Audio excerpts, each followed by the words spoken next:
Varlės malda, Anthony de Mello. Skyrius malda. Dievas yra lauke. Gyveno siekiai religinga ir nuoširdi moteris. Kiekvieną rytą jie eidavo į bažnyčią. Pakeliui vaikai ją pravardžiuodavo, užkabinėdavo elgetos, bet moteris būdavo taip paskendusi maldose, kad jų nė nepastebėdavo. Kartą, kaip paprastai, ji atkulniavo į bažnyčią prieš pat pamaldų pradžią.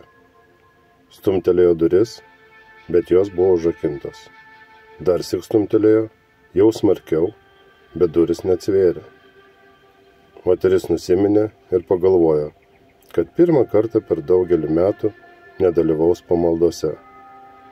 Visai pasimetusi, žvilgtelėjo aukštyn ir tiesiai prieš akis išvydo prie durų prismeigtą raštelį. Jame buvo parašyta: Aš esu lauke.